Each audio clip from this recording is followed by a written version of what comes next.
شاہ صاحب میرا سوال یہ ہے، ایک بڑا خوبصورت جملہ میں نے زمانہ طالب علمی میں سنا، میں چاہ رہا ہوں شاہ صاحب اس کی تھوڑی سی وضاحت کر دیجیے۔ جملہ یہ تھا کہ اللہ والا اگر جنگل میں جا کے بیٹھ جائے تو مخلوق خدا چل چل کے رستے اور پگڈنڈیاں بنا دیتی ہیں، اور دنیا دار بازار میں بیوپار میں بیٹھا ہوتا ہے، لوگ بھی آتے ہیں اس کے پاس، میلہ بھی لگتا ہے لیکن ضرورت کے لیے، لوگوں کے دلوں میں کوئی محبت اس سے نہیں ہوتی۔ یہ اللہ والے کے پاس ایسا مقناطیس، کون سا مقناطیس ہوتا ہے کہ جنگل میں جا کے بیٹھے تو پگڈنڈیاں بن جاتی ہیں؟ جب کوئی بھی انسان رب تعالیٰ کے ساتھ دل میں سچا پیار پال لیتا ہے، سچا عشق پال لیتا ہے اور رب کا ہونے لگتا ہے، تو رب تعالیٰ کے اس کلام کی برکت سے جس کو وہ جپ رہا ہوتا ہے، اس کے اندر ایک کشش پیدا ہوتی ہے،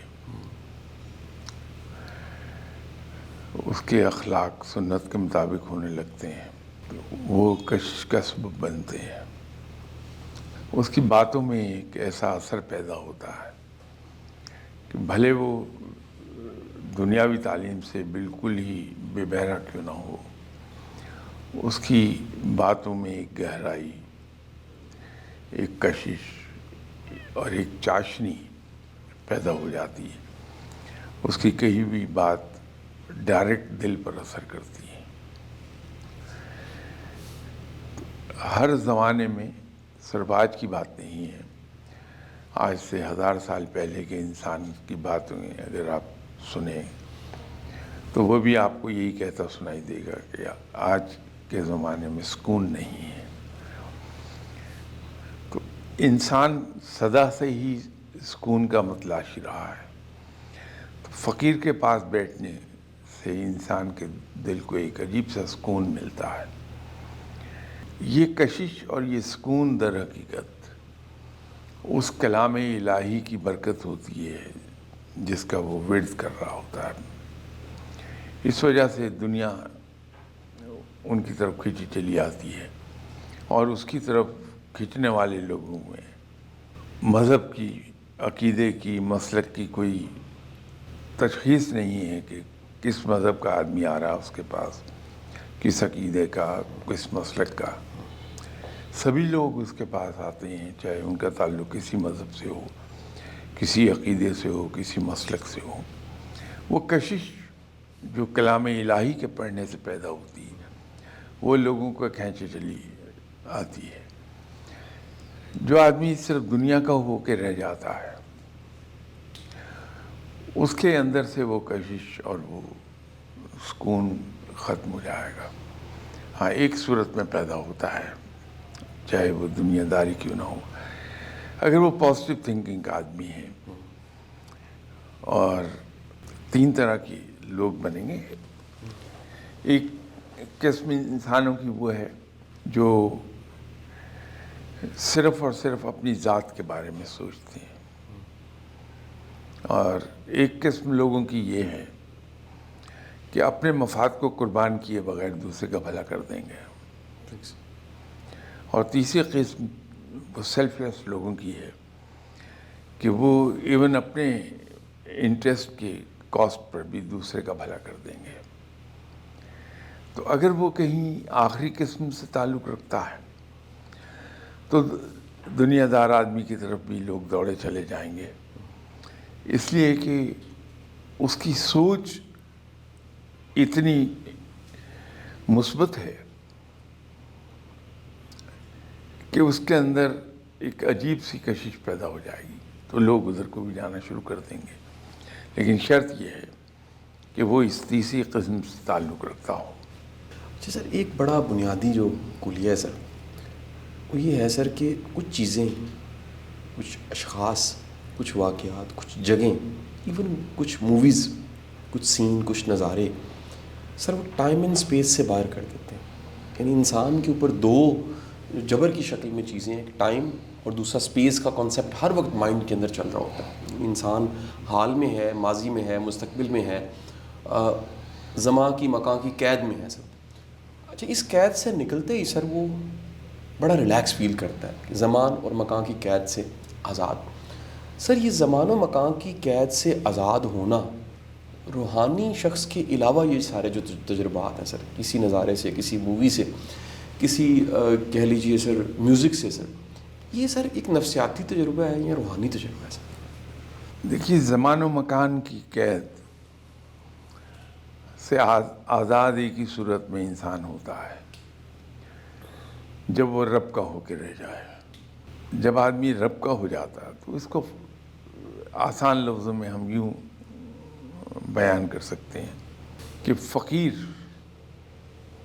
لہروں کے ساتھ بہتا ہے اور لہروں کے ساتھ بہتا ہوا کنارے کی طرف ڈرفٹ کرتا رہتا ہے آہستہ آہستہ. نتیجہ یہ ہے کہ فاصلہ تو زیادہ طے ہو جاتا ہے, وقت بھی لگ جاتا ہے, لیکن بغیر ہانپے ہو, بغیر آؤٹ آف بریتھ ہوئے وہ کنارے پہ جا لگتا ہے. فقیر آدمی لہروں کے اگینسٹ کبھی نہیں بہتا. تو اس کو ہم یہ جو زمان مکان کی قید سے آزاد ہونے کی بات کو ہم یہ کہہ سکتے ہیں. وہ اپنے نفس کے ساتھ لڑتا رہتا ہے اور اپنی زندگی کو, اپنے معاملات کو رب کے سپرد جینوئنلی, زبان سے نہیں, وہ ہماری طرح نہیں کرتا فقیر. وہ دل سے اپنا اور اپنے معاملات کو رب تعالیٰ کے سپرد کر دیتا. پھر وہاں سے آنے والا ہر فیصلہ بڑی خوشی اور ہنسی کے ساتھ قبول کرتا. تو یوں ان پابندیوں سے, زمانے کی جبر سے, وقت کے جبر سے وہ آزاد ہو جاتا ہے, اس پہ اثر نہیں کرتا. یہ ہم دنیا دار ہوتے ہوئے بھی ٹو این ایکسٹینٹ کر پائیں گے. میرا major emphasis to an extent پر ہے, ایک لمیٹڈ اسکیل تک ہم کر پائیں گے. اور وہ یہ ہے کہ جب ہم سیلف لیس ہو جاتے ہیں, ہم اپنی ذمہ داریاں ضرور پوری کرتے ہیں, وہ ذمہ داریاں جو ہماری ہیں towards our family, towards our relatives, blood relations, ان کو ہم پورا کرتے ہوئے بھی ہم سیلف لیس ہو جاتے ہیں. تو وہاں زمانے کا جبر اور وقت کا جبر وہ ہمیں کچھ کہہ نہیں پاتا. وہ رب تعالیٰ کو انسان کا سیلف لیس ہونا, کہ وہ خلق خدا کے لیے زندہ ہے, وہ پسند آتا ہے. اور اللہ تعالیٰ اس کے دل سے اس جبر کا احساس ہی نکال دیتا ہے.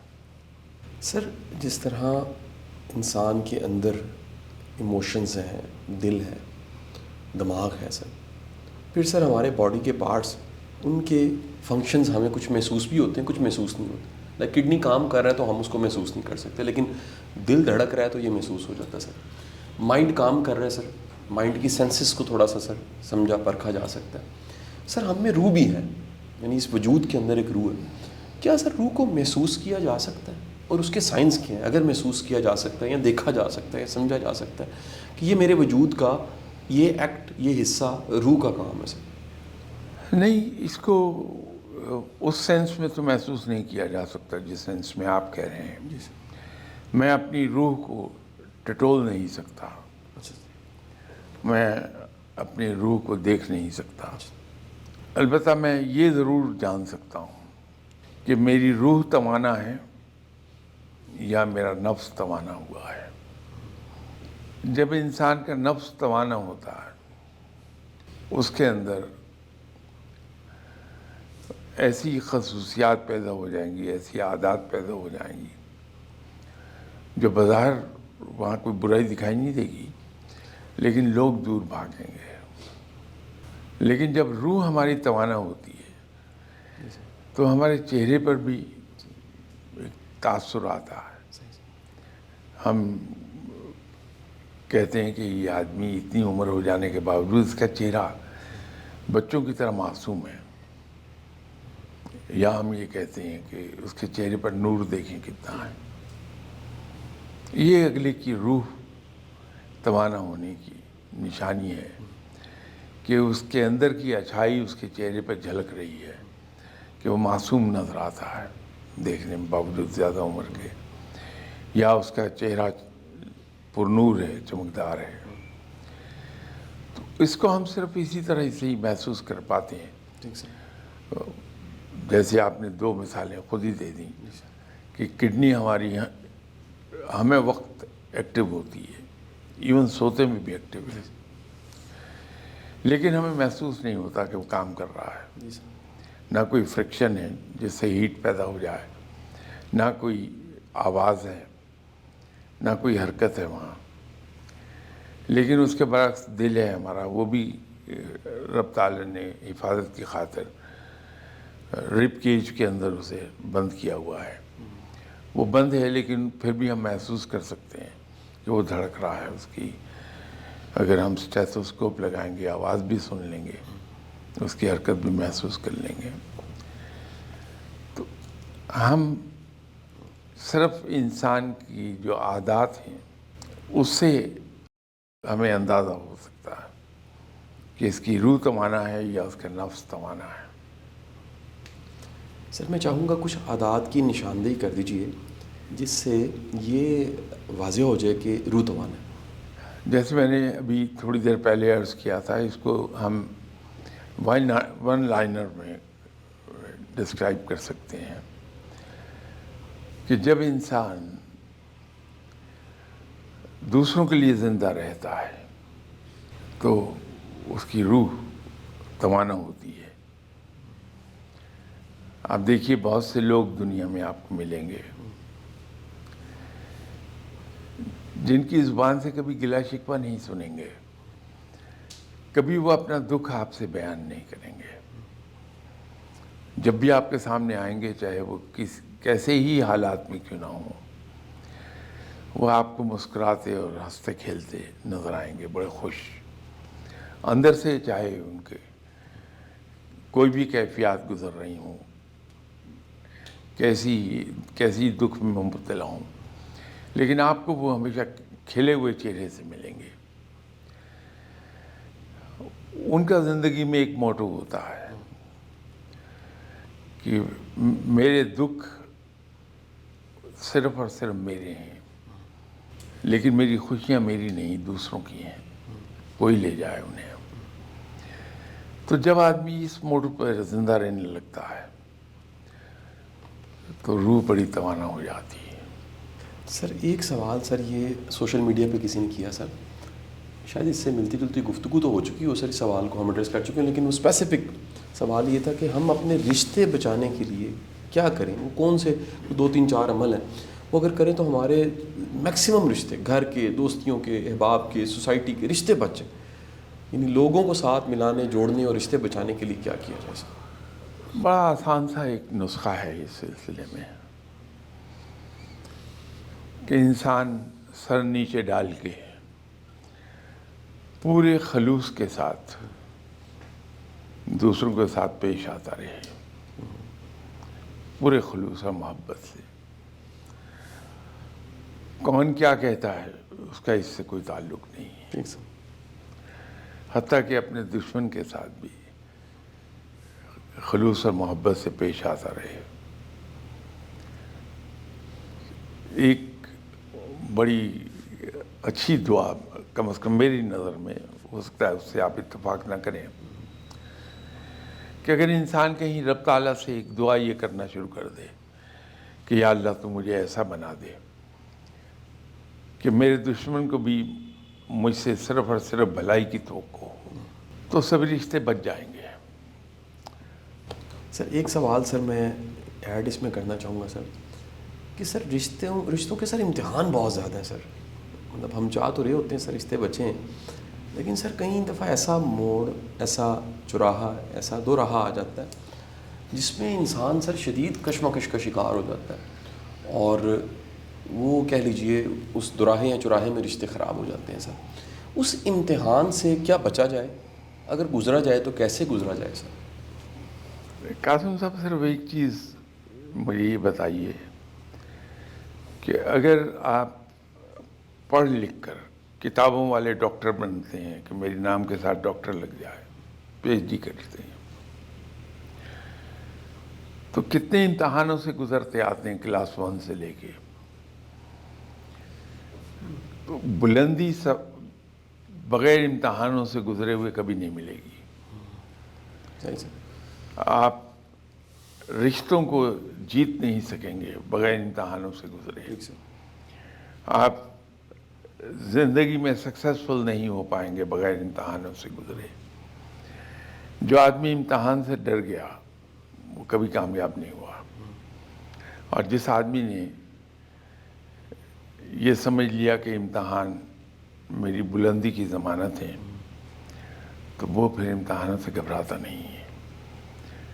سر ایک سوال سر اسی میں میں تھوڑا سا سر اور بڑھانا چاہوں گا سر، کہ سر ہماری زندگی میں جتنے بھی سر ہمارے رشتے ہیں سر، اس میں سے سر کچھ رشتے ایسے ہیں جو خفا ناراض ہو جاتے ہیں سر۔ میں سر میاں بیوی کے رشتے کو لے لیتا ہوں سر۔ تمام تر کاوشوں کے باوجود ایک شخص کی معذرت بھی ہو، معافی بھی ہو، سرنڈر بھی کرے، دوسرا راضی نہیں ہو رہا ہوتا سر۔ ایسی حالت میں اس کو کیا کرنا چاہیے سر؟ یہاں کو سر درویشی کا طریقہ بتائیے گا سر، دنیا داری کے سارے ختم ہو چکے ہیں سر۔ نہیں، درویش تو ایک کام کرتا ہے، انسان ہے درویش بھی، اس کا پاؤں بھی پھسل جائے گا، کہیں نہ کہیں غلطی کر لے گا، صرف دل سے معافی مانگتا ہے، اور پھر وہ اپنی حرکتوں سے پروف کرتا ہے کہ مجھ سے جو غلطی ہوئی تھی اس پر میں شرمندہ ہوں، اور وہ اس غلطی کو دوبارہ نہیں دہراتا کبھی۔ تو آہستہ آہستہ جو وقت ہے وہ معافی مانگنے والی کی سائڈ پر آنے لگتا ہے، لیکن ٹائم لگتا ہے۔ یہ تو صرف صفت رب ہے کہ اگر انسان نے کتنا بڑا گناہ کر لیا، اللہ سے معافی مانگی، توبہ کر لی، رب نے اس کو ایسے معاف کر دیا جیسے اس سے کوئی گناہ ہوا ہی نہیں تھا۔ یہ ظرف صرف رب کا ہے، انسان کا اتنا بڑا ظرف نہیں ہوتا۔ اس کے دل میں کہیں نہ کہیں وہ کانٹا چبھا رہ جاتا ہے، تو جہاں تھوڑی سی ہلچل ہوئی وہ کانٹا اس کے دل میں چبھتا ہے۔ انسان ہے، لیکن جیسے زخم اگر کسی آدمی کے ہاتھ پہ کٹ لگ گیا، وہ 1 گھنٹے میں 1 دن میں ٹھیک نہیں ہوتا، وہ 2-4 دن لے لے گا منتمل ہونے سے پہلے۔ تو یہ زخم جو دل پر لگتے ہیں، ان کے منتمل ہونے میں تو سالہ سال گزر جاتے ہیں، بشرطے کہ دوسرے سے وہی غلطی دوبارہ نہ ہو جائے۔ وہ منتقل ہوتا ہوا زخم جو ہے وہ کریدا جاتا ہے دوبارہ غلطی سے۔ تو یہ احتیاط ہے۔ فقیر ایک غلطی 2 بار نہیں دہراتا، کیونکہ فقیر کے مذہب میں ایک بات لکھی ہے کہ جو غلطی ایک بار ہوئی ہے تو وہ غلطی ہے، وہی غلطی اس نے دہرا لی تو وہ پھر حماقت ہے، غلطی نہیں ہے۔ ٹھیک سر۔ تو اس لیے وہ حماقتوں کو مرتکب نہیں ہوتا۔ صحیح سر۔ ہمارے بڑے معروف شاعر، ادیب، دانشور، آپ کی ان سے دوستی بھی ہے، امجد اسلام امجد صاحب۔ جی بے شک۔ وہ ایک زندگی کا المیہ 2 دن پہلے فاؤنڈیشن میں موجود تھے، تو وہ ایک زندگی کا المیہ بتا رہے تھے۔ میں سر اس المیہ کا سلوشن آپ سے چاہ رہا ہوں سر۔ وہ المیہ بتا رہے تھے کہ وقت گزرنے کے ساتھ ساتھ جب بندہ ایج 70s کراس کرتا ہے، نیئر 80 آ جاتا ہے، 80 پہ پہنچ جاتا ہے، تو اس کو شدید احساس ہونے لگتا ہے کہ میرے جسم کے تمام اعضاء، پارٹس وہ ویک ہو گئے ہیں، صرف ایک چیز ہے جو بڑھی ہے، وہ وقت کے ساتھ ساتھ اس نے گرو کیا، وہ انٹلیکٹ، وہ سمجھ ہے، وہ ایک فکری ارتقاء ہے، وہ دانش ہے۔ سر اس حالت میں اس کے پاس دانش ہے اور اس کو پتہ ہے کہ میرا جسم جو ہے اس نے تو ختم ہو جانا ہے، اس کو کیا کرنا چاہیے اپنی سیٹسفیکشن کے لیے کہ اس کو اطمینان ہو کہ چلے میں نے چلا جانا ہے، لیکن جو ساری دانش ہے، جو ساری سمجھ ہے، جو زندگی کے سارے اچھے پھول میں نے چنے ہیں فکر کے، حکمت کے، ان کو کہاں رکھنا چاہیے سر؟ دیکھیے زندگی جو آگے بڑھتی ہے، انسان کی عمر بڑھتی ہے، تو میں علم و دانش کی تو بات نہیں کرتا. وہ تو میری طرح کے لوگ جیسے نوجوانی میں بیوقوف ہوتے ہیں ویسے آخری عمر میں بیوقوفی رہتے ہیں. لیکن ایک چیز گرو کرتی ہے، وہ ہے تجربہ. انسان ایک بڑی قیمت ادا کرتا رہتا ہے ساری عمر، قدم قدم پر ایک بڑی قیمت ادا کرتا ہے، اور اس قیمت کے عوض جو کچھ حاصل کرتا ہے وہ تجربہ ہے. لیکن ایک عجیب چیز ہے، تجربہ ایک ایسی چیز ہے کہ جب اس سے فائدہ اٹھانے کا وقت آتا ہے تو انسان رخصت ہو جاتا ہے. لیکن یہ جو امجد صاحب نے بالکل بجا فرمایا، جو علم و دانش ہے وقت کے ساتھ ساتھ جب بڑھتی ہے انسان کی، اس کا بہترین مصرف ایک ہی ہے کہ وہ دوسروں تک پاس آن کر دی جائے as a matter of duty, as a matter of favour نہیں. ٹھیک sir. As a matter of duty جب میں کہتا ہوں تو وہ اس احساس کے ساتھ کہ جو مجھ سے زیادہ تجربہ کار لوگ تھے، مجھ سے زیادہ علم و دانش رکھنے والے لوگ تھے، انہوں نے بے لوث ہو کے مجھے سکھایا تھا. یہ مجھ پر قرض ہے اور مجھے یہ قرض ادا کرنا ہے کہ جو کچھ میں نے زندگی سے سیکھا ہے میں اپنے سے عمر میں کم لوگوں کو پاس آن کر دوں. یہ قرض ادا ہو جائے گا، ورنہ آدمی قبر میں اس قرض کے ساتھ ہی دفن ہوتا ہے. تو بہتر ہے کہ قرض ساتھ ساتھ ادا ہوتا جائے. کہ جیسے مجھ سے بہتر لوگوں نے مجھے سکھایا تھا، میں اپنے سے چھوٹی عمر میں جو چھوٹے لوگ ہیں، عمر میں کم ہیں، ان کو یہ پاس آن کرتا چلا جاؤں. اچھا سر، ایک سوال سر، یہ بھی سر سماجی سوال ہے اور ایک خاص سچویشن یا کچھ خاص طرح کے لوگوں کا سوال ہے سر. بہت زیادہ بار بار پوچھا گیا تو اس لیے سر میں آپ کی بارگاہ میں پیش کر رہا ہوں سر. یہ سوال سر، کیونکہ میں ان صاحب کا نام تو نہیں لے رہا، نام عہدہ بتا رہا ہوں، لیکن وہ سچویشن سمجھا لیتا ہوں. زیادہ تر سر آفیسرز جو کسی پاورفل سیٹ پہ بیٹھے ہیں، اختیار ہے، صاحب اختیار ہے سر، یا کوئی فیمس بندہ ہے سر، یا کوئی تھوڑا طاقتور بندہ ہے، یا ایسا شخص جس کی شناخت ہے سر، کچھ لوگ ان کو تحفہ دیتے ہیں. وہ تحفہ محبت کا نہیں ہوتا، وہ تحفہ ایک انویسٹمنٹ کی شکل میں ہوتا ہے سر.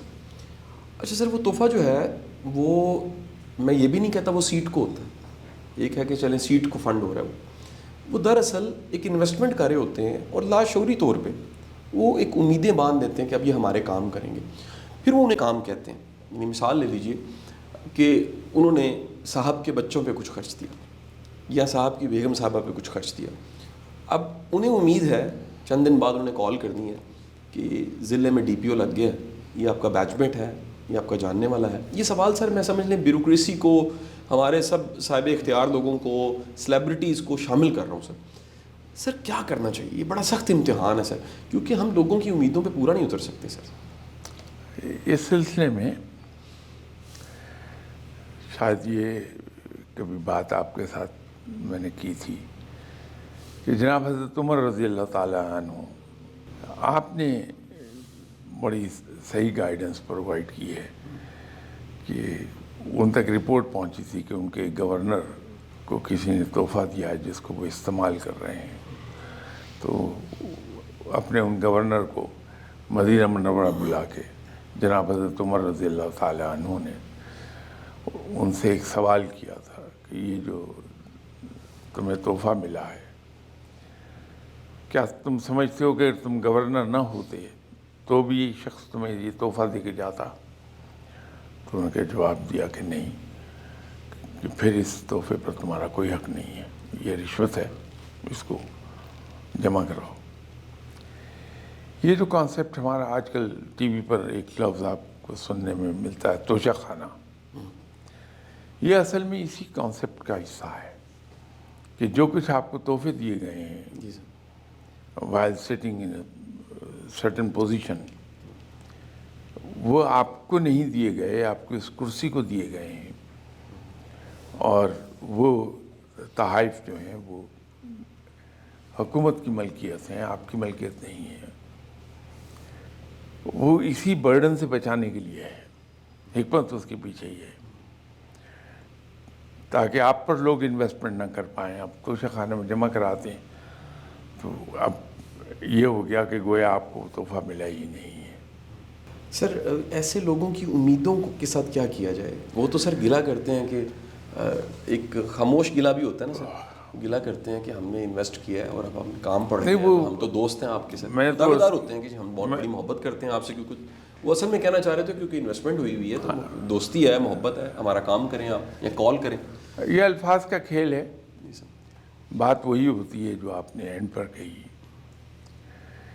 تو جب آپ انویسٹ کسی کو کرنے ہی نہیں دیتے تو انڈر آبلیگیشن نہیں آتے آپ, اور آپ پھر اصول پر چل سکتے ہیں. ایک انتہائی اہم حیثیت پر ایک صاحب فائز ہوئے تو انہوں نے مجھ سے ذکر کیا کہ سر میں اس پوزیشن پہ آ کے بیٹھ گیا ہوں, اب میں کیا کروں؟ رشتہ دار آئیں گے میرے پاس, میرے پڑوسی آئیں گے میرے پاس. تو میں نے ان سے ایک ہی بات عرض کی کہ اب یہ سارے لوگ آپ سے ناراض ہو جائیں گے, اس بات کو تو ذہنی طور پہ ابھی قبول کر لیجئے کہ ان سب نے آپ سے ناراض ہونا ہے اور آپ کو برا بھلا کہنا ہے. تو جو بھی آپ کے پاس آئے ان سے کہیے کہ دیکھیے, اپنا نام لے کے کہیے کہ آپ کا رشتہ دار وہ آدمی ہے, اپنے نام سے کہیے. یہ جو ڈیزگنیشن ہے یہ آپ کا ریلیٹیو نہیں ہے. ٹھیک ہے سر. تو ہم ان دونوں کو علیحدہ علیحدہ واٹر ٹائٹ کمپارٹمنٹ میں ڈیل کرتے ہیں. جو میرا ڈیزگنیشن ہے اس کا آپ سے کوئی تعلق نہیں ہے, لیکن جو آپ کا ذاتی نام ہے کہ اس نام سے وہ آپ کا ریلیٹیو ہے, تو اس کے لائق کوئی خدمت ہے تو حکم کیجیے, خدمت کر دیں گے. ٹھیک سر. اور وہ خدمت آپ ایک ہی صورت میں کر سکتے ہیں کہ جو آپ کی ذاتی بلانگنگس ہیں, جی سر, جو آپ کو تنخواہ مل رہی ہے, جو آپ کی ملکیت میں چیزیں ہیں, ان سے آپ خدمت کر سکتے ہیں. لیکن وہ چیزیں جس کا تعلق آپ کے اس ڈیزگنیشن سے ہے, اس اسائنمنٹ سے ہے جو آپ ہولڈ کر رہے ہیں, جی سر, اس سے آپ ان کی خدمت نہیں کر سکتے. تو یہ ان پہ واضح کر دیجئے. لوگ آپ کو گالیاں دیتے ہوئے رخصت ہوں گے, لیکن ایک وقت آئے گا جی سر, کہ یہ لوگ آپ کو کہیں گے کہ یار ادھر مت جاؤ, اس سے کچھ مت کہو, پاگل ہے. لیکن وہ جو کہہ رہے ہیں کہ وہ پاگل ہے, اس کے پیچھے ایک ریسپیکٹ چھپی ہے. وہ ریسپیکٹ آپ کو دکھائی نہیں دے گی الفاظ کی زور کی وجہ سے, لیکن ان الفاظ کے پیچھے ایک ریسپیکٹ چھپی ہے کہ بندہ اصول کا ہے, یہ کام نہیں کرتا. صحیح سر. میں سر آج ایک اور سر مختلف سوال, سر میری کوشش ہوتی ہے سر ہر دفعہ ایک ایسا سوال جو تھوڑا سا آپ کی ذات سے, آپ کے محبت کرنے والوں سے جڑا ہے, وہ بھی پوچھا جائے, کیونکہ سر بہت سے لوگ آپ سے پیار کرتے ہیں, وہ جاننا چاہتے ہیں. سر شاہ صاحب, اب یہ سوال سر بیسیکلی تو بالکل فارمیٹ چینج ہوگا, لیکن میں معافی کے ساتھ اس کو تھوڑا سا چینج کر رہا ہوں. سر آپ کا پسندیدہ کھانا کون سا سر؟ دیکھیے قاسم صاحب, میں تھرو اینڈ تھرو لاہوری ہوں. میرے والدین ضرور جالندھر سے تھے, لیکن میں لاہوریا ہوں. ٹھیک ہے. اور لاہوری کو کھانے کو صرف چاہیے, اس میں یہ تشخیص نہیں کہ کیا ہے کیا نہیں. تو لاہوریا جو ہے, اگر آپ نے کبھی اس کو بدترین سزا دینی ہے تو اس کا کھانا بند کر دیجیے. تو میرا حال وہی ہے جو ایک لاہوریے کا ہے, کہ کھانے کو ملنا چاہیے چاہے وہ کچھ ہی ہے. صحیح سر. ایک سوال سر اور سر, یہ بھی اس سوال کے دو حصے بن جائیں گے سر. سر ہم آپ سے بڑی محبت اور قربت ہے سر, آپ کی مہربانی سر, آپ پیار کرتے ہیں سر. سر نفاست, شائستگی, ایک شستگی, یہ سب چیزیں سر میں آن کیمرہ کہوں گا آپ سے سر میں نے سیکھی ہیں سر، یہ آپ نے سکھائی ہیں سر. سر کیا درویشی فقیری کا ملامتی گندا ہونے سے اس سے کوئی تعلق ہے سر؟ مثلا درویشوں کو لمبی لمبی لٹیں اور جوئیں اور گند اور غلیظ گندے ناخن رکھنے چاہیے سر؟ ارے نہیں، دیکھیے سیدھی سی ایک بات ہے جی سر. کہ رب تعالیٰ انتہائی پاک و صاف ہے، جی سر. انتہائی نفیس ہے. جی سر. اس کا دوست گندا کیسے ہو سکتا ہے؟ رب کے یہاں نفاست اپنی انتہا کو پہنچی ہوئی ہے، تو ایسا انسان جو نفیس نہیں ہے وہ اس کا دوست کیسے ہوگا؟ رب تعالیٰ بہت ہی خوش گفتگو کرنے والا ہے. ٹھیک سر. جو رب کا کلام ہے نا، جی سر. تو اس کو آپ دیکھیے کیا نغمگی ہے اس میں، ایک عجیب نغمہ محسوس ہوتا ہے وہ. جی سر. اتنے خوبصورت کلام ہے وہ. جی سر. تو رب اتنی اچھی گفتگو کرنے والا ہے، جی سر. اس کا دوست فوش کلام کیسے ہو سکتا ہے؟ ٹھیک ہے سر. رب تعالیٰ بڑا حیا والا ہے، اس کا دوست بغیر کپڑوں کے کیسے ہو سکتا ہے؟ تو جو فقیر لوگ ہیں جی سر. ان کا لباس بے شک پیون زدہ کیوں نہ ہو، لیکن ہوگا بڑا صاف ستھرا، بڑی نفاست سے پہنا ہوا. وہ کتنا ہی ان پڑھ کیوں نہ ہو، جی سر. لیکن اس کی گفتگو میں ایک شائستگی اور ایک نفاست ملے گی. وہ کتنا ہی دنیاوی مال و زر سے محروم کیوں نہ ہو، اس کے باوجود اس کے اندر بہت اعلیٰ درجے کا ظرف ملے گا اور بڑا فورتھ کمنگ ہوگا، بڑا ہیلپ فل ہوگا لوگوں کے لیے. یہ ہم کیسے تصور کر لیتے ہیں کہ رب جو اتنا پاک صاف نفیس اور اتنا خوش گفتار ہے، کوئی ایسا شخص جو اس کے برعکس ہے وہ اس کا دوست ہو سکتا ہے؟